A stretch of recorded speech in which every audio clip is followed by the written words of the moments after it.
part of everyday learning.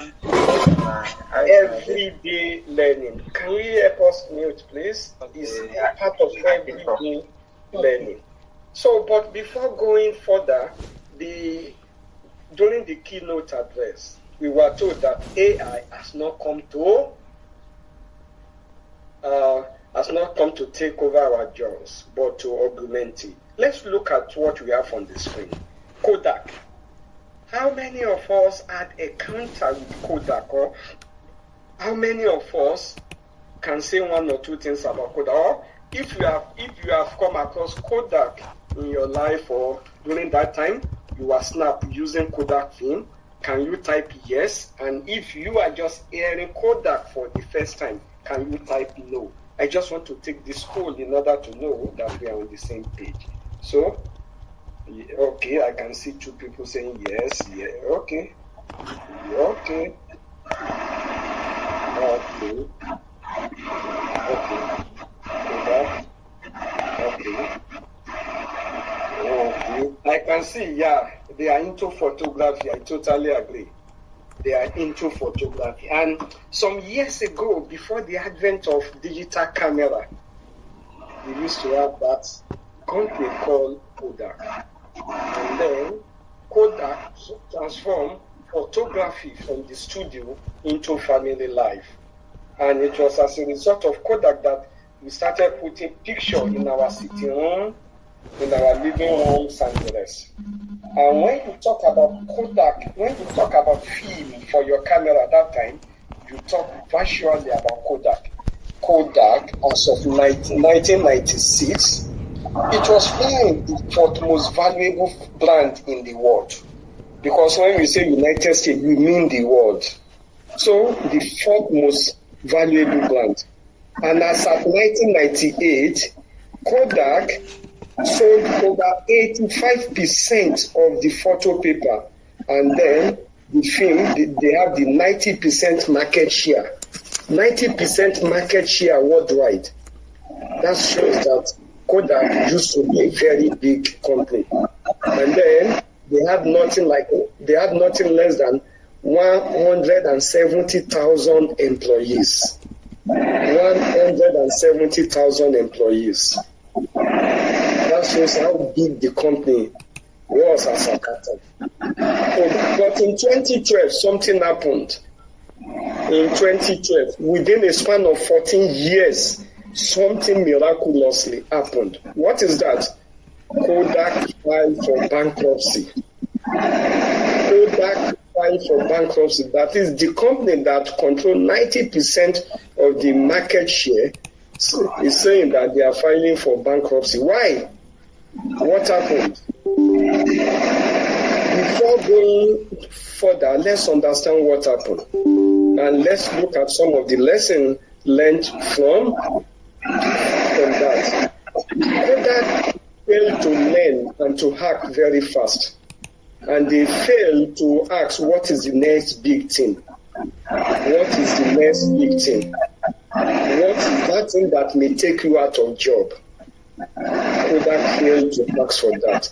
And that now led them to what we call filing for bankruptcy. And then, for us here, in the health industry, in almost every industry, in all the industries now, we must continue to ask, what is the next big thing? Or what are the next big things that may affect your job? What happened to Kodak will happen to all industries within the next 5 years, maximally within the next 10 years. And it seems most of us, we don't see it coming. We are not seeing it right now. As at 1998, nobody ever imagined that 3 years later, you are not going to take paper, you are not going to take picture with paper film again. As at 1998, that was still what we were doing then. 1998, 1999. But within a span of 3 years, all changed. So it will now happen with artificial intelligence. That is, if you are a medical doctor and you don't know about artificial intelligence, you may be almost be getting out of job. Let me ask us, in Lagos, we used to have lots of taxi drivers. Where are they now? We now talk about bus or a car riding service like Uber, Bolt, and the rest. So AI has come to stay, and it will affect your job.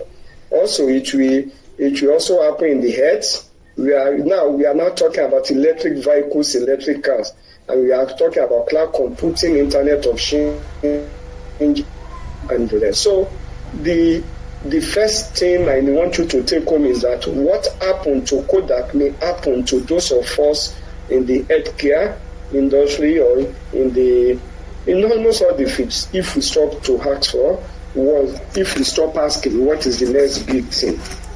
So this talk has come at the right time, and please note that it's only those who fail to embrace AI or what we call Industry 4.0 technology that will be affected by this. So this is an overview of my talk this morning.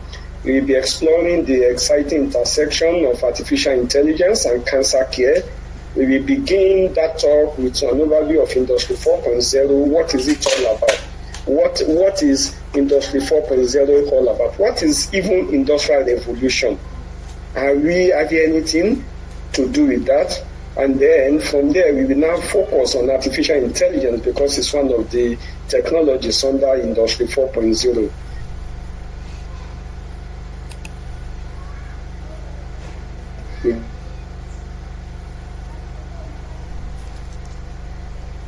Along that line. So let's start. When we were told that woman evolved from a garden, and there was a time that human being and nature in harmony. Until a time that we enter what is called the hunter-gatherer economy, where man started to hunt animals just to eat, and they don't have to bother about what's going to happen tomorrow, and there's food is always in abundance. Then after that, they now understand that things are not going that way, and that was the era we now enter what is called agricultural economy. That was the era we talk about shifting cultivation, maize cropping, and the rest. We call all this one pre-industrial revolution. The first one was hunter-gatherer economy.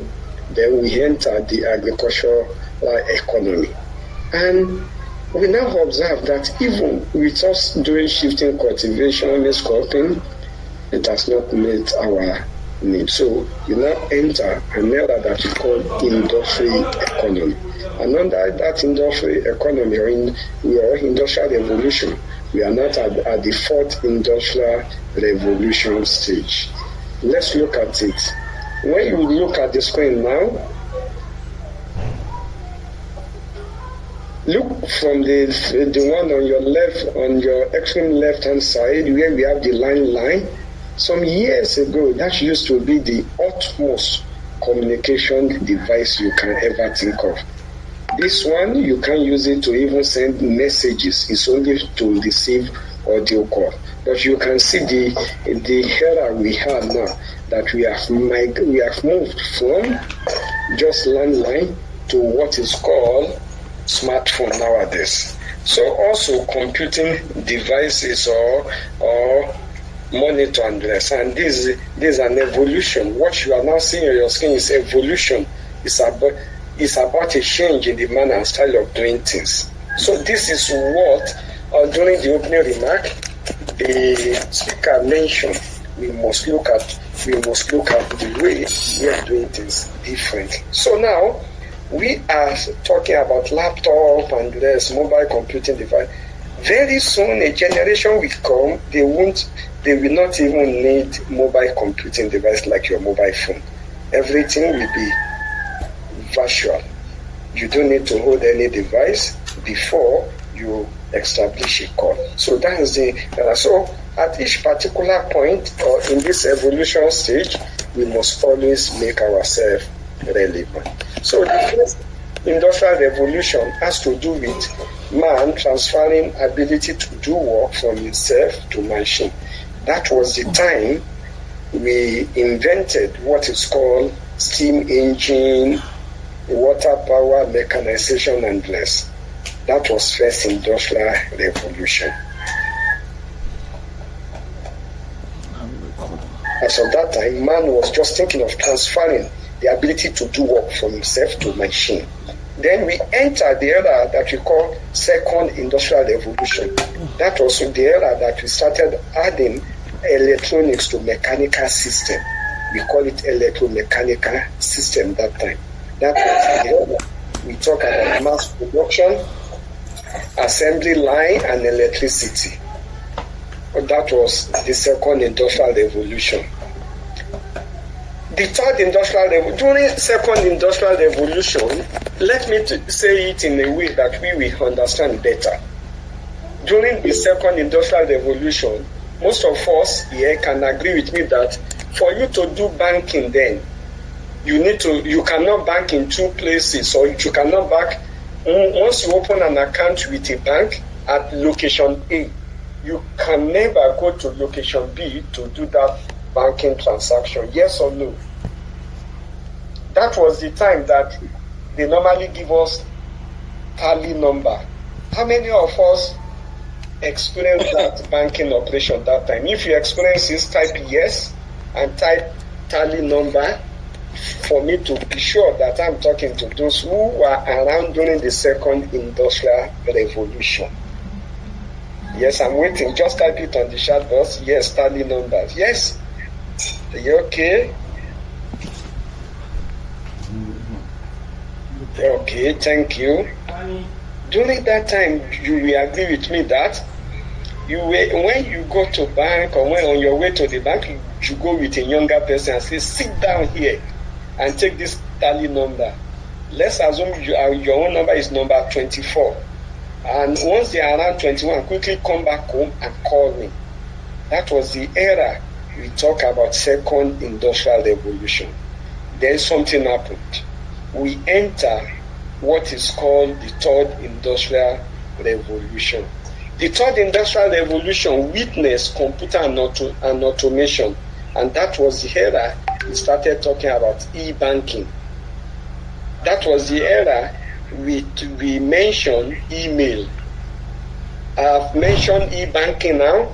I've mentioned email. Can you share with us? Can you type what are those things that you witnessed under the third industrial revolution? I've mentioned e-banking. That was the time that most banks were not talking. We are now online. We are now online. You don't need to have a tally number again.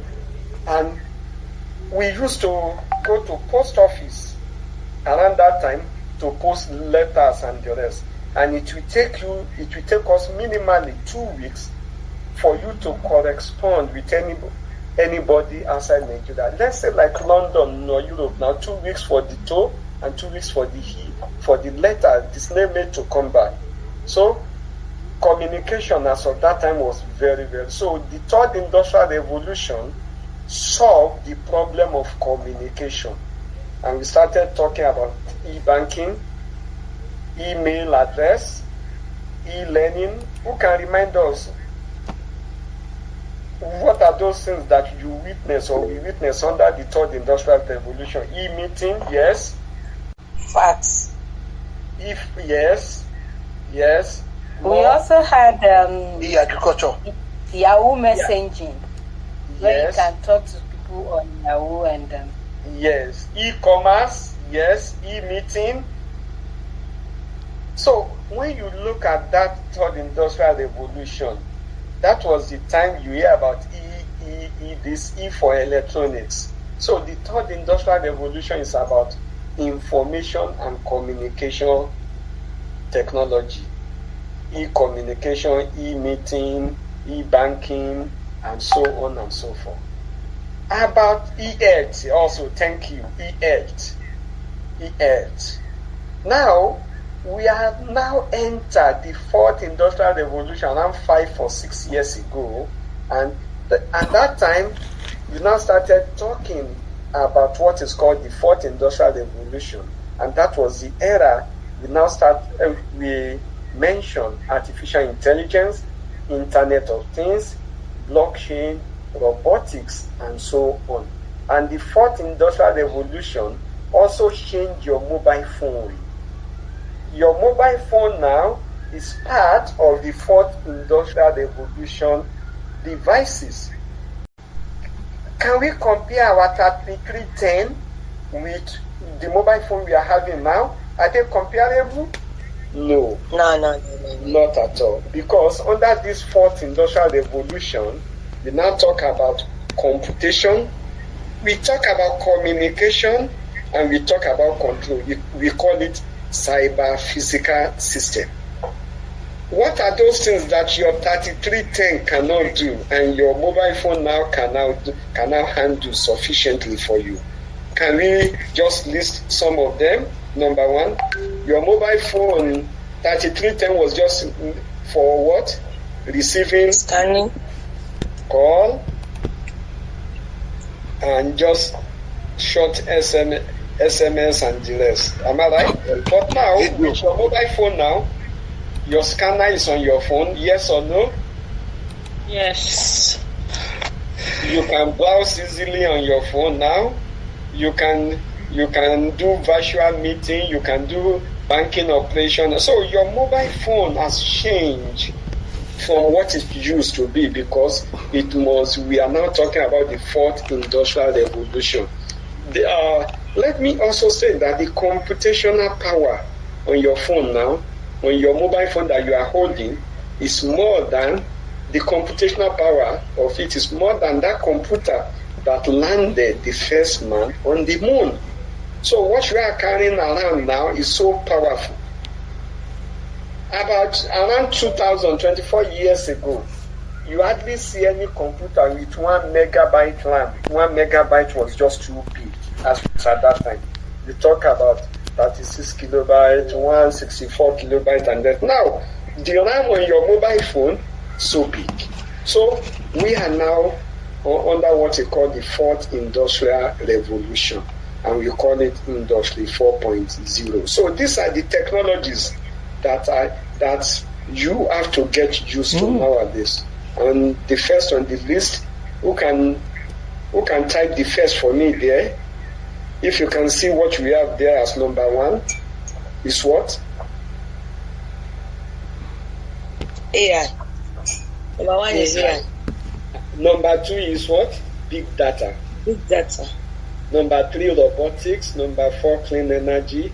Smart city, blockchain, 3D printing, virtual and augmented reality, financial tech, e-commerce and share economy, IoT, nanotechnology, and so on and so forth. So these are some of the technologies now that we talk about. So let me tell you, if you are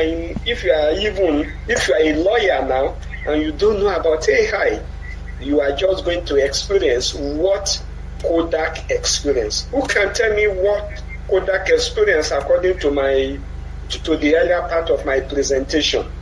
They went into bankruptcy. They went into what? Bankruptcy. They filed for bankruptcy. So that is just it. So you too may be pushed out of your job because you fail to see the next big thing. Lack of vision.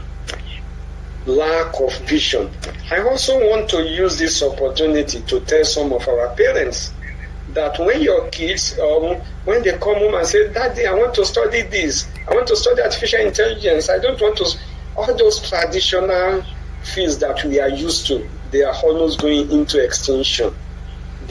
Most of what you know, they are, okay, 30 years ago, was there any job called social media influencing? Or do we add as at that time anybody we call social media influencer? Someone even said there was not even social media as of that time. Talk less of having someone being called social media influencer. And they hand more. 20 years ago, we will not I'm presently sitting at the comfort of my room to deliver this lecture. 30 years ago, it was Oju Koju. You have to see face to face, not like this. So, again, things are changing, and we must know that some of the traditional fields or professions may either go into extinction or witness reformation according to what we have now. So, artificial intelligence is what we shall be talking about today. And what is artificial intelligence? Very simple, very easy. It's just to transfer intelligence in man to machine. That is how you take care of cancer patients. How will you receive assistance from computer or from your mobile phone to do that same thing? That is what you are good at. How will computer assist you to do it far, far better? We used to have artists and graphic designer. With artificial intelligence now, you can generate any picture, any video, and the rest. I also want to warn us that this is not an era that you use that word that I've seen it myself. No. Because we have another AI that we call deep fake AI. We have fake AI, we have deep fake AI, where your voice can be, where just from sample of your voice or samples of your generate and start saying a lot of things using your voice and your intonation and the rest. So artificial intelligence is the transfer of intelligence from man to machine. That is the main goal of AI. Has been developing computer system that will equal or even exceed human intelligence. That is the main goal. That is, let's assume now, you know, how many times have you parked when you are traveling from one point to another, or you are going to an unknown location and ask, please, how do I get there? Nowadays, you just put the Google map, you just put the address or the coordinates on your Google map, and you start using that, and you hear turn left, turn right, move this, the next one, exit by. That is what AI is, just assisting us. To me, some years ago, whenever you want to go to an unknown location, you stop almost every 10 kilometers to ask for direction or how best to get there. You say, okay, you visit. Once you reach that junction, ask people there. But now, it's no longer like that. You just put the what? The coordinates. And as of now, people will say, with your AI and the rest, can you download food from your computer and eat? As of today, it may still be looking impossible, but I can tell you in the next 3 to 5 years, people will be able to download food and eat. Just like we now have 3D printing, that you can print a whole house and you start living in that house within 24 hours. And you don't have to be looking for bricklayers and less to help you or masonry and less. You look for, that's why we now have some fields aside those traditional, those ones that we are used to, like civil engineering. We now have IT in construction. That is, how do you use fourth industrial revolution in construction, in banking, and so the main goal of AI has been developing computer system that in the minimum can equal human intelligence, but the main goal is to exceed human intelligence. That is, AI is just a way of making a computer or robot or software to think intelligently in the similar manner the intelligent human thinks. So, what is the big deal about AI? Is, in essence, AI is the engine driving this digital transformation of businesses and industry worldwide. That is the big deal there, and that is the new cliche. And you must know that AI is the engine driving it. So we have different types of AI, artificial neural network, fuzzy logic, genetic algorithm, and so on. So we have different types of AI. So, but let's look at application of AI. As I've said, AI is applicable in various fields, in almost all fields of human endeavor. The only field you don't need AI the only work that AI is not applicable is a work that is being done by a mad person or that require no element of intelligence. Don't forget, for you to sweep floor, you need intelligence.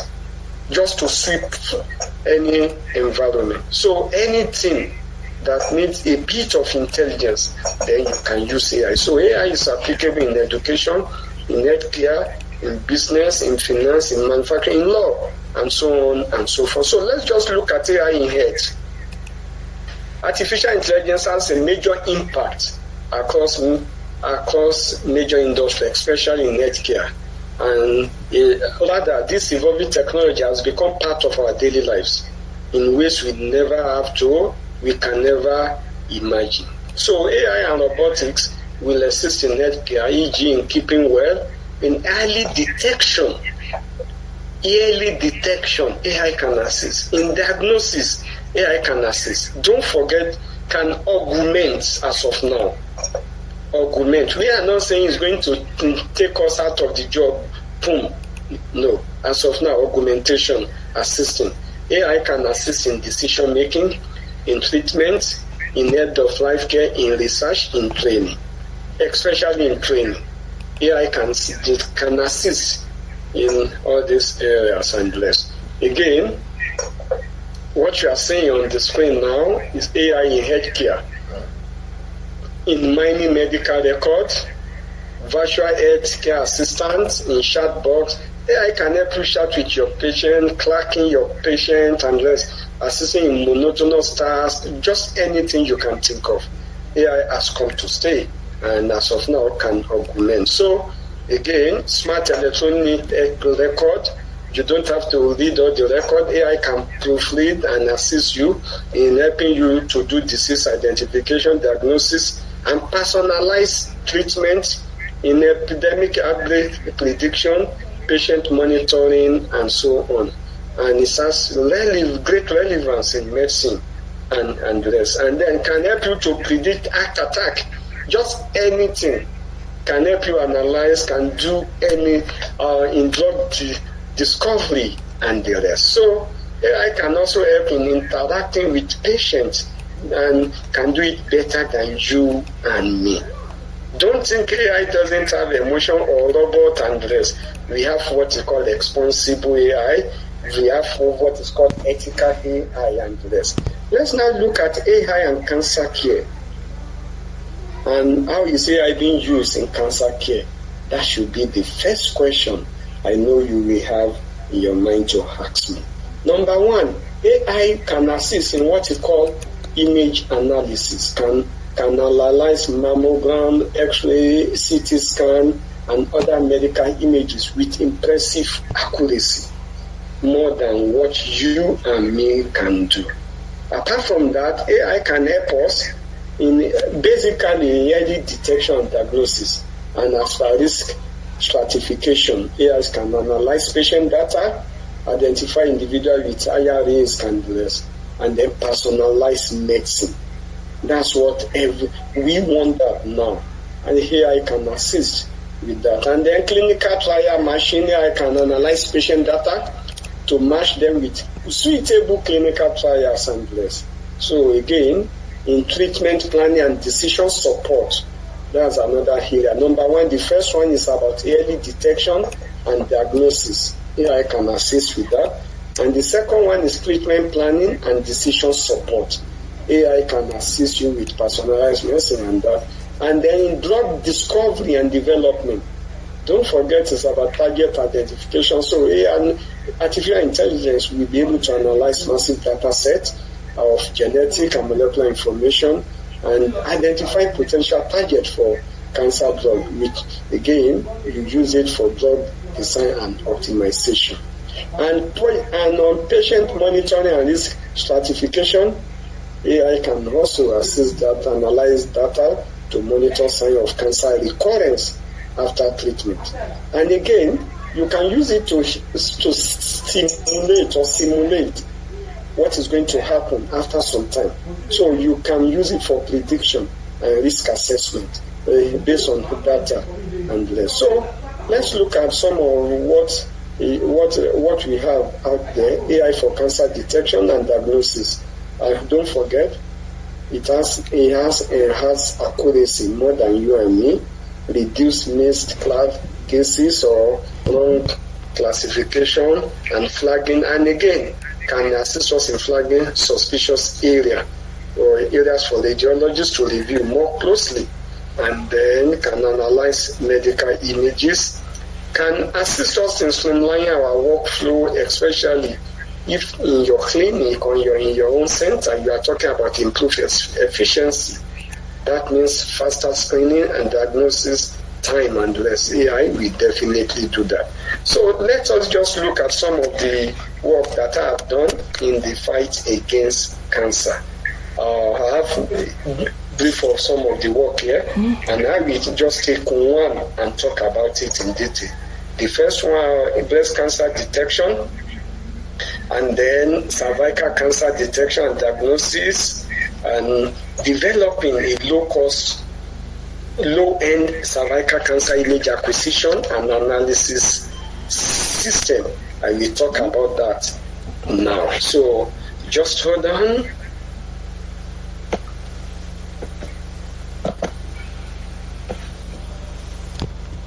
Okay. So in this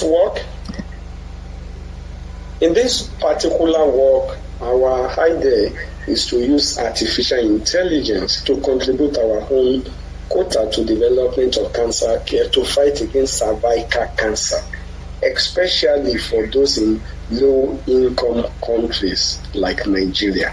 And we are also not targeting those who are in the cities, and we are targeting those in the remote area. That is, how can we leverage on mobile phone to develop cervical cancer screening device. So let's look at this basic fact. Cervical cancer, also known as cancer of the cervix, that cervix is part of the female reproductive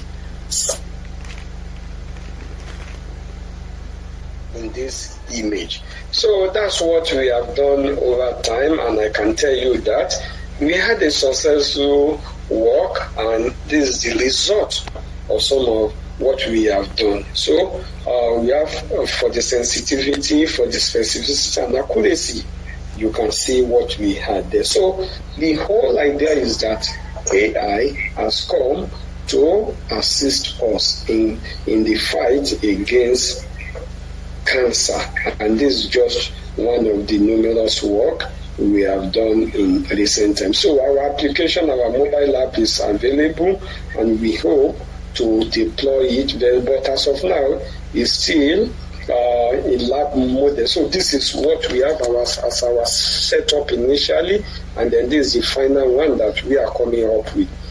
So that's what, and it's going to be on your mobile app. So this is our proposed commercialized hardware that we want to be selling, or to allow it to hit market. So you can see, and this is the whole package with the battery blocks and the rest. So the whole idea is that AI has come to assist in the fight against cancer. So lastly,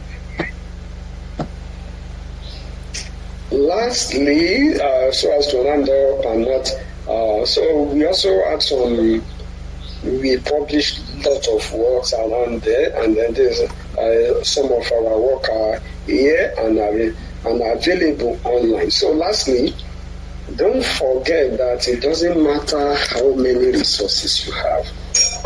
If you don't know how to use them, it will never be enough. That's just part of what I want to share with us, that we may be expert in this and that. The most important thing, if we are not going to face what Kodak faced, is for us to know how to use our available resources. And as of now, we talk about artificial intelligence. Looking at this man on your screen, how many ladders do you think this man really need in order to look at the other side of the world? Anybody? You can type the total number. You think one or maximum two. Am I right? But this man has more than enough ladders, yet this man cannot see the other side of the window. So this man of the world, this man represents you and me. With AI, if we properly deploy it, it will augment and assist us in our work, and it will assist us in the fight against cancer. With this, I say AI is transforming healthcare, especially in cancer diagnosis, early detection and monitoring. Data analysis help find cancer early and more accurately, and this improves healthcare efficiency and patient prognosis. However, AI is to support, not replace doctors. I can assure you that we still need human intervention as of now, but doctors may be changed, especially those who have no knowledge of AI. And we are now talking about responsible and ethical use of AI with good data is key to unlocking its potential to revolutionize healthcare and becoming a foundation for improved cancer outcome. I would like to, as part of my acknowledgement and appreciation, I would like to express my heartfelt gratitude to the organizer for putting together this incredible event, and special thanks to the person, Bilikis, that prepared the engaging slide. It has really and greatly enhanced the presentation, and I'm truly grateful to the attentive listeners and to your contribution. Lastly, I extend my appreciation to all enthusiastic participants for contributing actively to this discussion. Yes, on this note, I say thank you for listening and God bless you all. Thank you. Will you endeavor to help us share this presentation, please? Okay, I will share the tool with the organizer. Thank you, Prof, for a very insightful presentation. I now open the floor for a discussion, a question and answer from the participant. Please let's maintain a perfect decorum so that one at a time, so that we don't muddle things, please.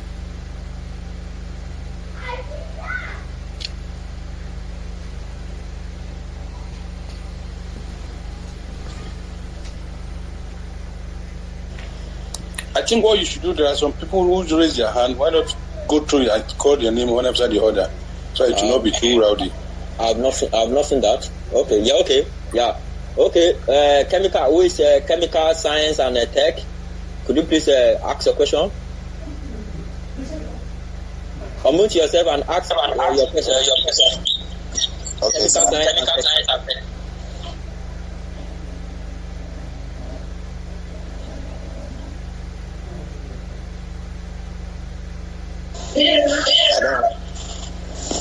Thank you so much, Prof, for the beautiful presentation. Yeah. Are you hearing me? Yes, go ahead. Please. Yes, sir. So I want to say a very big thank you to the presenter. We've known you for long for bringing forth a lot of challenging information that could be helpful in our endeavor. What I want to ask, though I joined very lately because I was having the challenge of network, but all the same, I see, aside from the head, I still want the Prof and the other discussants in this particular meeting to come up with areas so that we could, aside from the using AI in cancer detection as presented, so that we could begin to see that aside the field of health, then all other areas, maybe chemical analysis, then environmental monitoring, then even security, that we can actually apply the AI such that people that are in research will be able to connect with it. It's not going to be limited to the people in the computer sciences, data analysis, and what have you, such that in each endeavors, in each area field of studies, we begin to appreciate how we can actually deploy the AI to enhance our researches and contributing to the frontier of knowledge. Thank you so much. Okay. Abdul Rahman, Abdul Latif, you can go ahead and ask your question so that the prof will answer the question once for all. All right. Good day, everyone. I am Abdul Rahman Abdul Latif, just like he said, and I'm also into breast cancer research, most especially MD, MB231, and MCF7 breast cancer cell lines. So the first question for Prof, and by the way, thank you so much, Prof, for your good presentation. So you talked about the machines being identifying to what extent is the cancer. So when you say what extent, does it mean the machine is going to tell us the stage of metastasis of the cancer? I mean, stage 1, 2, 3, 4, as the case may be. Could the machines identify the stages of the cancer, to be precise, when you say the machines could actually tell you to what extent the cancer is? And I also want to throw my weight behind the previous speaker as regards, though it has to do with the organizer, so that just like we have the AI in cancer care, so that we can link it up also with those of us in research and work with these cell lines directly in the laboratory, so that we can have it harmonized and link it up together. So I also want to ask, Prof, is it that... Please, can you wrap up your thought in less than 15 seconds? Because others are on the queue. All right. So I'd like to ask, just like, Prof, you're thinking about the machine that you're working on cervical cancer. So can such machine also detect cancerous cells from other types of cancer? Or this one you presented to us is just for cervical cancer alone? And lastly, just like a question, what are really the challenges you faced working on the machine, or probably on your research with the machine? Thank you. Yeah, thank you.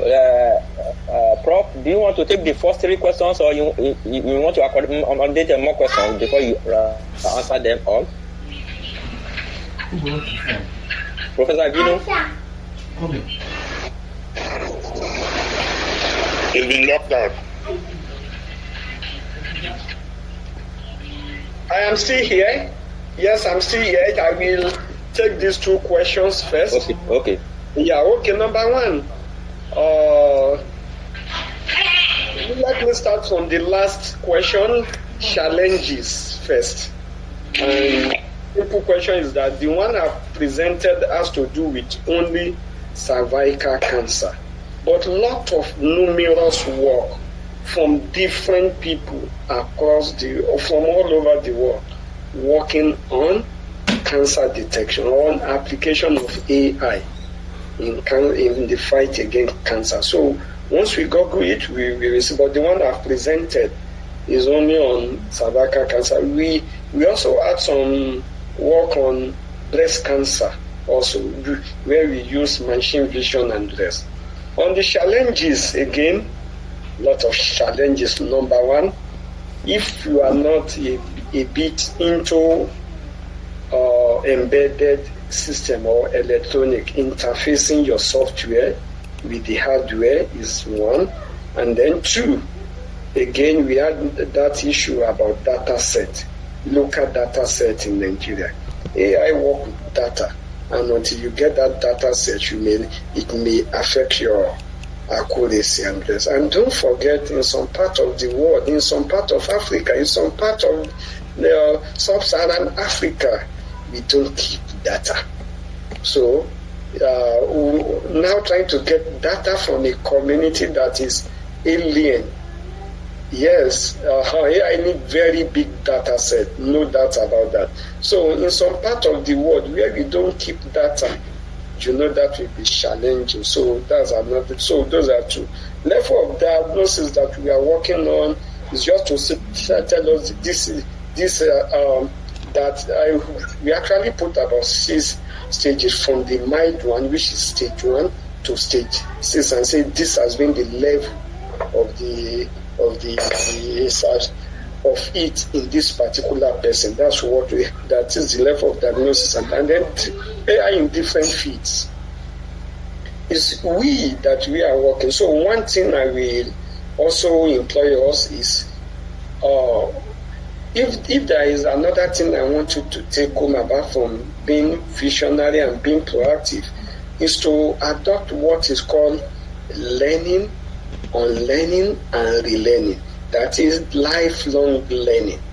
Irrespective of your field or for your achievement, now that we are talking about artificial intelligence, I think those of us in the same field, we need to go and bring experts in maybe AI to speak with us, or to just give us introduction to AI, and then what are those things.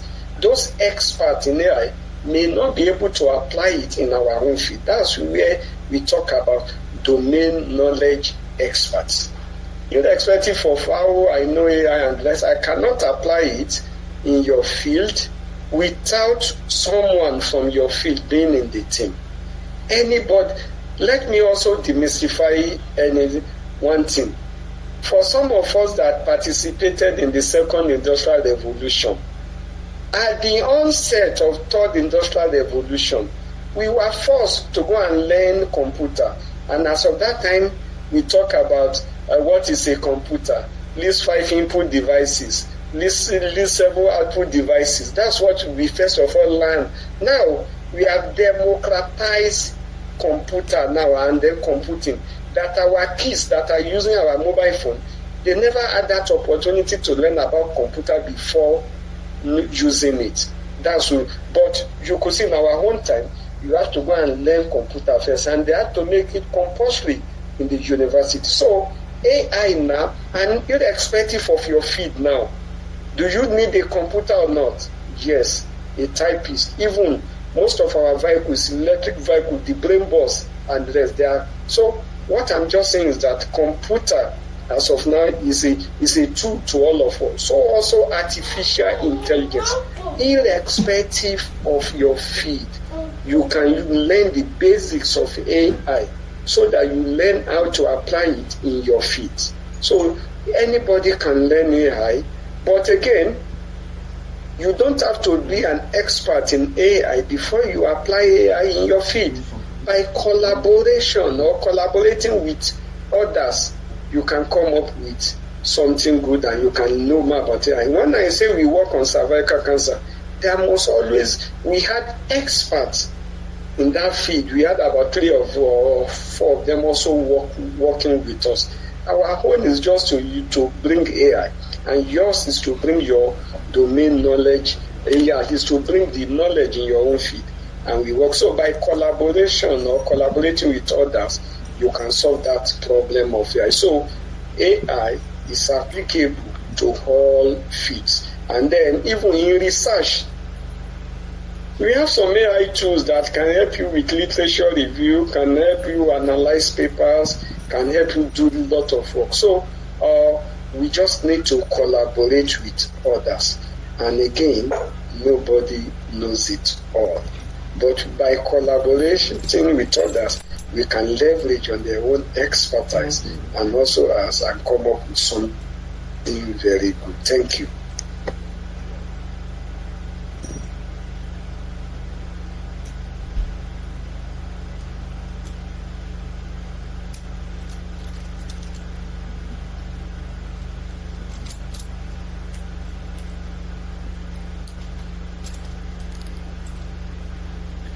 The moderator, it seems the mic is, your mic is a bit muted. Okay.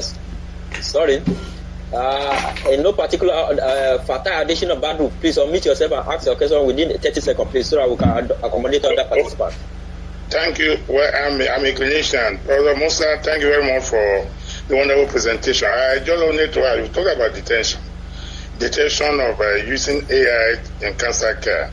Detection is understood by me, but in terms of the care, that also, in terms of the fact that we have chemotherapy, we have radiotherapy, and so on and so forth, how would AI assist in possibly cure or possibly rehabilitation of palliative care of patients with cancer, being a chronic health condition? That's actually the question. I could talk along for a while, but after this second, I don't want to sit as a professor. Thank you, sir. Thank you, Prof. Thank you, Prof. So then, Saeed Oladipo, should please unmute yourself and go ahead, please. 30 seconds, please. Okay, thank you. Please, can you hear me? Yes. Okay, thank you. So thank you to Professor Ibino. So it was my prof when I was in Footsmina. So please, I need your help from him if possible. So I'm into machine learning, deep learning, and AI. So I'll be doing a self-studying in those fields. So I've done multiple projects on those areas also, and use the data from the cargo. So I'm a data set from cargo. So I don't know if possible, if he can help me to assist me with the internship where I can apply my knowledge. I get your point, please. You can contact him off this meeting so that you have his contact details. I'm assuming, so that we can accommodate other participants who are keenly interested in acting what he just presented for us. Okay. So, Buhari Folarin, please go ahead and ask your question so that the prof can accommodate. All right. Good afternoon, sir. Thank you so much, Prof, for that elaborate presentation. And I also want to thank Dr. Katie Musa for giving the opportunity to join this platform. I really appreciate the presentation once again, and the fact that AI is not something new anymore, and what we are really looking at now is in the health sector, just like the previous concern from one of the speakers too. My own issue is with the patient trust and acceptance. Because we know that for the clinicians, definitely you have to learn about it before you make use of it. Is there any way we can also ensure that even the patients have that maximum trust and acceptability? We're also looking at even the simple, what is it called, that we use in checking patients' BP. Sometimes when the batteries are also not in good condition, we know what could also happen. So how do we ensure that some of these things are also put in place to ensure that our patients also fully trust the processes and accept AI in the healthcare system completely? Thank you so much, sir. Yeah, Prof, before you answer those questions, let me accommodate one question from Oyetunde Adiaga. Please, thank you very much. And go ahead. Thank you very much for calling in. My appreciation also goes to the presenter, our lecturer for today, Prof, the CEO. Now, I just want to ask the presenter, the efforts people like him are putting in place to make AI closer to the people at the classroom. What I mean, that AI could be introduced right from the secondary school into their curriculum, because I know it's into curriculum development. Thank you. Yeah, Prof, before you go ahead to answer some of the participant questions, I need to acknowledge and recognize Professor Abdurrahman Adebisi Giwa from Lautech. So thank you for finding it conducive to join today. Prof, we thank you. Prof Musa, you can go ahead and answer the participant question. Thank you, sir. Okay, yeah, thanks a lot. Let me start from where you stop, recognizing some of our senior and erudite colleagues here.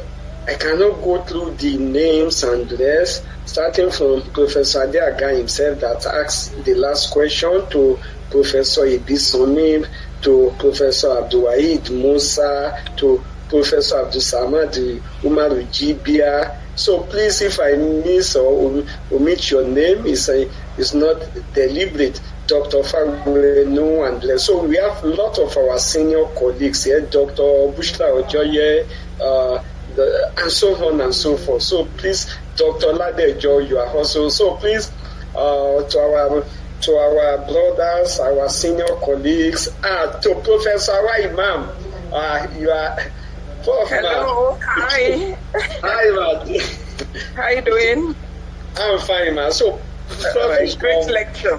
Yes, ma. Thanks a lot, ma. She is our mentor and our mother at the same time. We are grateful for your time here and other senior professors and colleagues here. To my mentor and father, Professor Musibo Adewumi Akonji, and lots of other mentors and fathers, you are highly recognized. So thank you for joining this event, and this event is put together by the university in South Africa. That's another thing that we are benefiting from. So you can see someone in Nigeria sharing knowledge with some other people in other climates. Now, AI closer to the grassroots, as asked by Adeaga. Just recently, the Minister for Communication, Innovation and Digital Economy brought together about 120 Nigerians to develop AI strategy for the country, though I happen to be part of the team and the rest. So that one will also assist us in making AI closer to the grassroots. And like in my university now, that is Summit University Offer, we have mainstream. And according to the CCMAS by NUC, that enables us to add 30% of the cost to from us, we have mainstream artificial intelligence into the curriculum. And so, irrespective of your course of study, even if you want to study Yoruba as a language at Summit University, you will take general course on AI, on clean energy, on some of the technologies that I've mentioned there. That is number one. And also on our own, we organize outreach and exchange program with some of those in the primary and secondary school to teach them and talk to them. That's on the making AI closer to the grassroots. Yes, patient trust and acceptability is important. And again, let me also tell us that AI is not only about patient only, also about us to know more. Like now, we have heard about natural language processing, or what you call ChatGPT is an example, and the rest. So you can ask a lot of questions on like Google, on like just mere searching and the rest. But don't forget, you will still need human intervention. So building trust is important. Building trust is important. And I'm sorry, I may have to go out in the next 2 minutes. So I will quickly rush. So building trust, and like the issue of the battery. Let's get the right battery, and I can say checking BP. Some will not even allow you to use digital device on them. If you want to check the BP, they say they prefer the analog and the manual. No, so we actually go beyond that once we start talking about reliability, accuracy, and this. And I can say digital devices at times, they are much more accurate than the analog. Okay, on the internship, we also have internship opportunity for females and males at Summit University Offer. So you can check our website and you can check one of our projects that we call Artificial Intelligence for Female in STEM. Like now, we have nothing less than about 8 interns with us, and then we are going to be running summer schools on AI, on some of these skills. So please, you can follow up with us. On cure and treatment, there are various ways we can apply AI.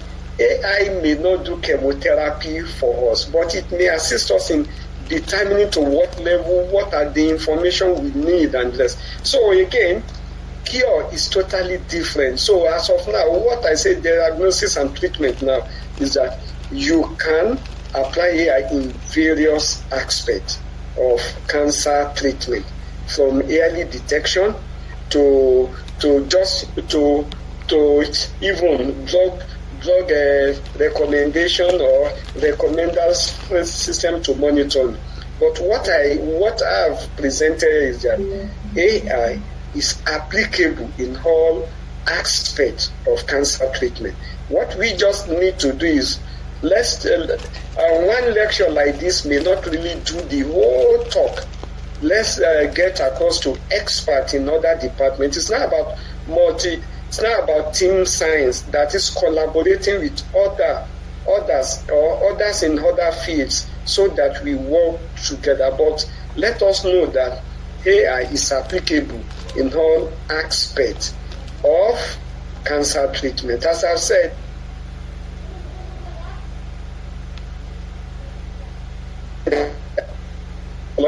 and in Nigerian time, and I need to have logged out from here to log in into another platform where I will also be sharing my ideas and listening to other colleagues. So I will share my slide through the organizer, through the moderator, the Professor Latif Akinyemi. So I will share it with him and the organizer, and I'm sure you can also look for my contact online. Just look for the name, and you will have my mobile and email address. Lastly, I want to thank all our senior colleagues who are here with us, and who have. I'm sorry, apology to those who have raised up their hand. I will want to take my leave in order to join another online event right now. But we have other colleagues. Professor Abdulwahid Musa can be taking the question on my behalf, and we have other colleagues here who are also in AI. I can see. Yeah, I can see.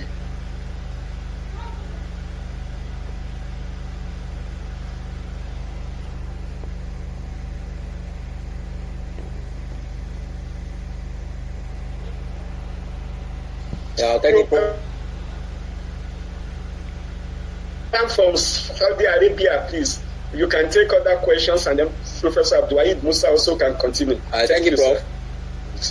Then Bamidele Fawenu, and please unmute yourself and ask your question within 30 seconds so that your question can be accommodated. All right, thank you very much for giving me the platform. I appreciate our indefatigable Professor Musa Ibinu for a wonderful presentation again. I got fascinated when he said, irrespective of one's discipline, everyone can learn AI, at least the basic things about AI. I need a clarification on that. Learning about AI, is it about is it beyond just using AI tool like ChatGPT and all the rest?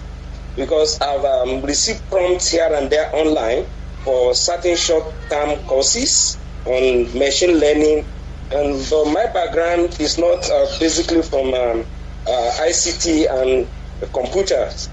I am in pure arts, so I need clarification on that. Okay, it would be very interesting to know that I can learn AI beyond the use of the tools. I get it. Could you please be specific in your area of specialization? I am in religious studies. Fantastic. So long as you have data for that research, then you can apply machine learning or machine learning or artificial intelligence to any chosen field. I can tell you that you can take that to bank. Once you have data because it is the data that you use to train your developed module, and the modules are AI inspired. The algorithm have been written. All you need is your data to be fed in, and you do the magic.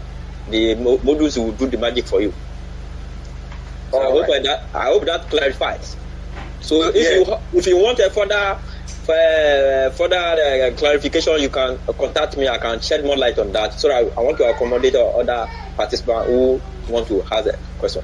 So Muhammad Mayaki Usman, please unmute yourself and go ahead and ask your question, please.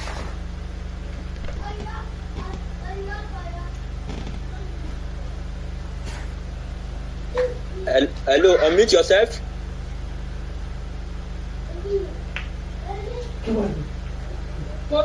Hello, good afternoon.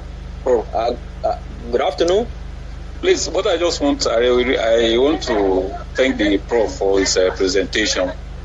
And secondly, I don't know whether he can post the materials to us in the same platform. Thank you very much. Yeah, so as the guest speaker said before he took his leave, he said the material will be sent to the organizer and perhaps the moderator, and if by the permission of the organizer, then it can be shared to the attendees. Okay, thank you. Thank you. So, do you have one or two people who may have one or two questions agitating mind to ask? So I will move on to this. So, in absence of no question from the participant, so can we call on